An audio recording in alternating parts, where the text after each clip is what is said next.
आप आज अभी और इसी वक्त आप जहाँ भी हैं, जिस क्षेत्र में हैं, जहाँ भी रहते हैं, आप तलाश करिए आपके आसपास में जहाँ भी जो भी पेमेंट बैंक एक्टिव है, चाहे वो एनएसडीएल पेमेंट बैंक हो, एयरटेल पेमेंट बैंक हो, किसी भी प्रकार की कोई भी पेमेंट बैंक जो आपके एरिया में एक्टिव है या अच्छे तरीके से काम कर रही है, उस पेमेंट बैंक के साथ जुड़िए और तुरंत जुड़कर अपना ग्रो योर बिजनेस सीरीज़ का ये पहला वीडियो है और ऐसे ही बैक टू बैक आपको और भी 9 वीडियो मिलने वाले हैं, यानी टोटल इस सीरीज़ में आपको 10 वीडियो मिलेंगे। तो चलिए शुरू करते हैं आज का। दोस्तों, आज मैं आपको बताने वाला हूं कि यदि आप सीएससी संचालक हैं, एमपी ऑनलाइन चलाते हैं या किसी दूर दराज के गांव में बैठे हुए बैंकिंग सेवाएं दे रहे हैं या ऑनलाइन सर्विस दे रहे हैं, ऑनलाइन की सुविधाएं देते हैं अपने गांव में रहने वाले लोगों को, कस्टमर्स को, तो आपके लिए ये वीडियो बहुत ही फ़ायदेमंद साबित होने वाला है। आज हम समझने वाले हैं कि किस तरह से किसी भी पेमेंट बैंक के साथ जुड़कर जो है हम अपने व्यवसाय को बढ़ा सकते हैं, अपने बिजनेस को बढ़ा सकते हैं। सबसे पहले कि पेमेंट बैंक्स क्या हैं, तो सीधा सा मैं आपको बता दूं, पेमेंट बैंक जो होता है वो आरबीआई ने 2014 में एक रूल्स बनाया था, जिसके तहत पेमेंट बैंक की स्थापना की गई और कुछ नियम और शर्तें बनाए गए पेमेंट बैंक के लिए। पेमेंट बैंक का जो स्थापना करने का उद्देश्य क्या था वो देखते हैं। तो उद्देश्य जो रहा वो मेनली ये रहा कि जो दूर दराज के क्षेत्र में रहने वाले लोग हैं, जो कहीं गांव में रहते हैं, कहीं किसी कस्बे में रहते हैं, जो बैंकिंग सर्विस तक अभी तक पहुंच नहीं पाए हैं या जिन तक बैंकिंग सेवाएं नहीं पहुंची है, उन लोगों को बैंकिंग सुविधाएं मिल पाएँ और बैंकिंग सर्विस का वो लोग भी फ़ायदा ले पाएँ। इस उद्देश्य को रखते हुए आरबीआई ने पेमेंट बैंक की स्थापना की। पेमेंट बैंक के लिए कुछ रूल्स एंड रेगुलेशन बनाए गए, जिसमें बताया गया कि पेमेंट बैंक जो है बचत खाते खोल सकती है, चालू अकाउंट खोल सकती है, लेकिन आरडी एफडी अकाउंट नहीं ओपन कर सकते। पेमेंट बैंक्स डेबिट कार्ड्स और एटीएम कार्ड दे सकती है, लेकिन क्रेडिट कार्ड नहीं दे सकती। इसी के साथ में जो कस्टमर का अकाउंट ओपन होता है उसकी हाईएस्ट लिमिट होती है 1 लाख रुपए, यानी 1 लाख रुपए तक आप इस अकाउंट में डिपॉजिट कर सकते हैं जो पेमेंट बैंक के द्वारा खोला गया है। 1 लाख से ज़्यादा अमाउंट आप इसमें डिपॉजिट नहीं कर सकते। और इंटरनेट की सारी सुविधाएं जो इंटरनेट से चलने वाली है, जैसे नेट बैंकिंग है, मोबाइल बैंकिंग है, एटीएम कार्ड है, डेबिट कार्ड है, ये सारी सुविधाएं जो है पेमेंट बैंक अपने कस्टमर को दे सकती है, ताकि दूर दराज के क्षेत्र में रहने वाले लोग जो हैं पेमेंट बैंक के साथ जुड़कर बैंकिंग सेवाओं का फ़ायदा ले सकें। तो हमने समझा कि जो पेमेंट बैंक है उनका उद्देश्य क्या रहा और वो क्या क्या सर्विस दे सकती है। अब हम अपने व्यवसाय को कैसे बढ़ा सकते हैं, तो चलिए मैं आपको बताता हूँ। आप आज अभी और इसी वक्त आप जहाँ भी हैं, जिस क्षेत्र में हैं, जहाँ भी रहते हैं, आप तलाश करिए आपके आसपास में जहाँ भी जो भी पेमेंट बैंक एक्टिव है, चाहे वो एनएसडीएल पेमेंट बैंक हो, एयरटेल पेमेंट बैंक हो, अडानी पेमेंट बैंक हो, या किसी भी प्रकार की कोई भी पेमेंट बैंक जो आपके एरिया में एक्टिव है या अच्छे तरीके से काम कर रही है, उस पेमेंट बैंक के साथ जुड़िए और तुरंत जुड़कर अपना काम स्टार्ट कर दीजिए। अब करना क्या है वो मैं आपको बताता हूँ। आपने पेमेंट बैंक का जो है डिस्ट्रीब्यूटर आईडी या रिटेलर आईडी जो भी आपने लिया है, आप रिटेलर बन गए हैं। अब आप बैंकिंग सेवाएं अपने दुकान से या अपने जो आपने पेड़ी बनाई है उससे आप जो है अपने कस्टमर को सर्विस देंगे बैंकिंग की। अब उसमें आपको करना क्या है, आपको व्हाट्सएप पे स्टेटस डालना है, चाहे फेसबुक पे डालना है, चाहे माउथ पब्लिसिटी करना है, चाहे पोस्टर चिपकाना है, कैसे भी करके आपको ये बताना है कि हमारी दुकान पर फ़ोनपे, गूगल पे वाले अकाउंट ओपन किए जाते हैं। आपको किसी भी माध्यम से अपने कस्टमर तक ये सूचना पहुँचानी है, ये बात उनको बतानी है कि हमारी दुकान पर फ़ोनपे, गूगल पे वाले अकाउंट ओपन किए जाते हैं और तुरंत फ़ोनपे चालू करके दिया जाता है। अब आपने ये मार्केटिंग कर दी और जब कस्टमर आपकी दुकान पर आएगा वो आपसे बात करेगा। देखो, आज के जो युवा हैं उनको चाहिए तुरंत काम। उसके बाद चाहे उनके अकाउंट में पेमेंट हो या ना हो, उन्हें एटीएम कार्ड चाहिए, उन्हें फ़ोनपे चाहिए, उन्हें गूगल पे चाहिए, ये सारी सर्विस उनको चाहिए, चाहे अकाउंट में पेमेंट हो या ना हो, इट्स नॉट मैटर, वो कोई मैटर नहीं करता है, हर युवा को चाहिए। और इवन आज के समय में कोई भी कस्टमर ले लो, उसकी सबसे पहले डिमांड क्या होती है, मुझे फ़ोनपे वाला अकाउंट खुलवाना है या मुझे अपने अकाउंट में एटीएम चाहिए। एटीएम क्यों चाहिए भैया?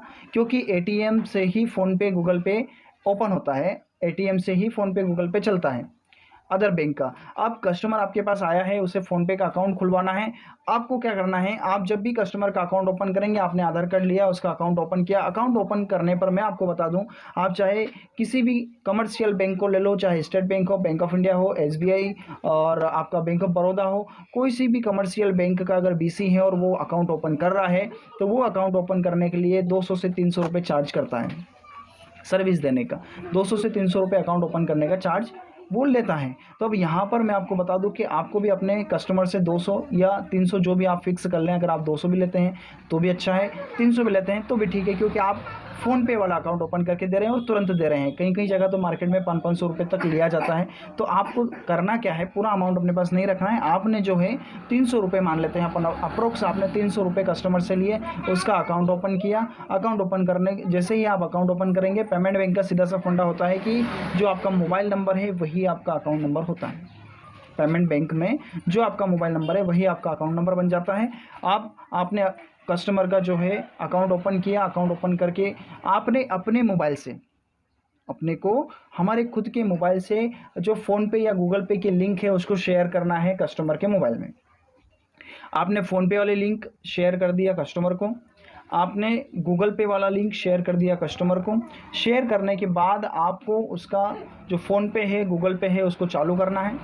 चालू करने के बाद जैसे आप ओपन करते हैं, तो यहाँ एक चीज़ मैं बता दूँ, किसी भी पेमेंट बैंक में फ़ोनपे गूगल पे ओपन करने के लिए इवन या तो पहले ही पेमेंट बैंक, कुछ पेमेंट बैंक ऐसी है जो एटीएम किट पूरा देती है साथ में, जिसमें एटीएम कार्ड और पासबुक वगैरह सब हाथों हाथ मिलता है। और कुछ पेमेंट बैंक्स हैं जो एटीएम नहीं देती है, लेकिन उनका डिजिटल एटीएम जनरेट हो जाता है, या फ़ोनपे गूगल पे चलाने के लिए बहुत सारी पेमेंट बैंक में एटीएम की भी ज़रूरत नहीं पड़ती है। तो इस तरह से आपको क्या करना है, उनके मोबाइल के अंदर फ़ोनपे गूगल पे डाउनलोड करना है, उनमें इंस्टॉल करना है। इंस्टॉल जैसे ही करेंगे तो आपने शेयर किया, आपने अपने मोबाइल से जैसे ही फ़ोनपे और गूगल पे का लिंक शेयर किया है कस्टमर के मोबाइल में, और उसका फ़ोनपे गूगल पे आपने ओपन किया है, तो शेयर करने पर आपको रेफरल बोनस 100 रुपये फ़ोनपे देगा, प्लस 100 रुपये आपको गूगल पे देगा। यानी 200 रुपये आपने रेफरल से कमाए, प्लस कस्टमर 300 रुपये दिए हैं, उसमें आप 50 रुपये फ़ोनपे से कस्टमर के फ़ोनपे में ट्रांसफ़र कर दीजिए, प्लस 50 रुपये गूगल पे से उसके अकाउंट में ट्रांसफ़र कर दीजिए। इस तरह से आपने 50-50 रुपये दोनों से उस कस्टमर के अकाउंट में ट्रांसफ़र कर दिए, तो उसका एक्टिव भी हो गया अकाउंट, उसका ओपन भी हो गया, फ़ोनपे गूगल पे दोनों एक्टिव हो गए। और दोनों एक्टिव होने पर आपको जो रेफरल बोनस है 100 रुपये, वो भी आपको रेफरल बोनस मिल गया। मैं बता दूं दोस्तों, फ़ोनपे और गूगल पे दोनों ही 100 रुपये रेफरल बोनस दे रहा है नए कस्टमर को। जिन्होंने अपना अभी तक फ़ोनपे डाउनलोड नहीं किया है, फ़ोनपे ओपन नहीं किया है, उन कस्टमर को यदि आप रेफरल करते हैं, उनका फ़ोनपे पहली बार इंस्टॉल करवाते हैं और ट्रांजैक्शन करते हैं, तो रेफरल बोनस 100 रुपये मिल रहा है। यानी 100 रुपये आपने रेफरल बोनस लिया फ़ोनपे से, 100 रुपये आपने रेफरल बोनस लिया कहाँ से, गूगल पे से, प्लस कस्टमर ने जो आपको 300 दिए थे उसमें से 100 रुपये तो आपने कस्टमर को वापस ट्रांसफ़र कर दिए, प्लस 50 रुपये या 100 रुपये जो भी चार्ज वहाँ कट रहा है। कहाँ पर? कुछ पेमेंट बैंक 50 रुपये काटते हैं अकाउंट ओपन करने पर, और कुछ पेमेंट बैंक 100 रुपये कट करते हैं पेमेंट अकाउंट ओपन करने पर। तो यदि आपका पेमेंट बैंक 100 रुपये अगर कट कर रहा है तो आपके पास 100 रुपये बचते हैं। यदि आपका पेमेंट बैंक 50 रुपये कट कर रहा है तो आपके पास 150 रुपये बचते हैं। तो आपने 200 रुपये डिजिटल प्लेटफॉर्म से कमाए, फ़ोनपे गूगल पे से, प्लस आपने अपने कस्टमर को जो सर्विस दी वहाँ से 100-150 रुपये आपने वहाँ से बना लिए। यानी टोटली अगर देखा जाए तो एक अकाउंट ओपन किया आपने और 300 से 350 रुपये आप एक अकाउंट पर कमा रहे हैं। यहाँ आपको कोई ट्रांजेक्शन करने का झंझट नहीं है, ना आपको कोई मेंटेन करना है, ना उस कस्टमर को बाद में कोई सर्विस देना है। लेकिन ऐसा नहीं है कि कोई लेन देन की सर्विस देना है, क्योंकि ऑब्वियसली उसने फ़ोनपे वाला अकाउंट ओपन किया है तो वो अपना सारा काम फ़ोनपे गूगल पे से कर लेगा, वो आपके पास दोबारा आने वाला नहीं है। तो यहाँ पर आपने उसको सर्विस दी फ़ोनपे गूगल पे वाला अकाउंट ओपन करने की, और आपने इंस्टेंटली 300 से 350 रुपये कमाए। इस तरह से यदि आप एक अकाउंट पर डे भी ओपन करते हैं, मिनिमम आप एक अकाउंट भी पर डे ओपन करते हैं, तो आप सोच सकते हैं आप महीने का 9,000 से 12,000 के बीच में कमा सकते हैं। बुरा है क्या? बिल्कुल नहीं।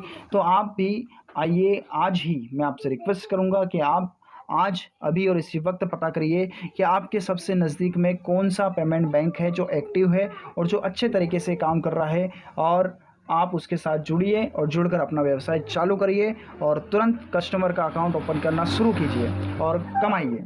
तो मिलते हैं ऐसे ही अगले वीडियो में, तब तक के लिए thank you, wish you wealth. Hello friends, मेरा नाम शैलेंद्र यादव है और मैं अयोध्या ज़िले के रुदौली तहसील से बिलोंग करता हूँ। मुझे आयुष्मान कार्ड प्रिंट करने में इतनी समस्या होती थी कि मैं कैसे एक पेज पर 5 आयुष्मान कार्ड को प्रिंट कर सकूँ। मैंने यूट्यूब पे बहुत सारे वीडियोस देखे, मैंने काफ़ी समय अपना यूट्यूब पर दिया, लेकिन फिर मुझे समझ में नहीं आया। फिर मैंने वैरागी जी ऑनलाइन का जो है चैनल पे वीडियो देखा इनका, और डिस्क्रिप्शन पे दिए गए नंबर से मैंने इनको व्हाट्सअप किया। इन्होंने तुरंत कम से कम 10 मिनट के अंदर के मुझे सलूशन प्रोवाइड कराया और एनीडेस्क कंट्रोलर से मेरे सिस्टम पे अपना फाइल को इंस्टॉल किया और तुरंत उन्होंने हमको बताया कैसे क्या करना है। उसके बाद से मुझे कोई भी समस्या नहीं हुई प्रिंट करने में। मैं कम से कम 150 कार्ड से ऊपर प्रिंट कर चुका हूँ अभी।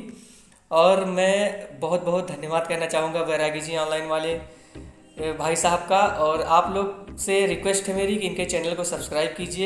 और भाई साहब ने मेरे सिस्टम पर अपनी एक्शन फाइल को डाउनलोड करने और सॉल्यूशन प्रोवाइड करने में कोई भी चार्ज नहीं लिया। इन्होंने बिल्कुल फ्री ऑफ कॉस्ट मुझे बहुत ही अच्छे तरीके से हेल्प किया है। और आप लोगों से रिक्वेस्ट है कि इनके चैनल को सब्सक्राइब कीजिए, लाइक कीजिए, दोस्तों में शेयर कीजिए। और ऐसे बेहतरीन जानकारी के लिए आप लोग लगातार इनसे जुड़े रहिए। मैं एक बार फिर बैरागी जी ऑनलाइन वाले भैया का तहे दिल से धन्यवाद देना चाहूँगा। धन्यवाद सर।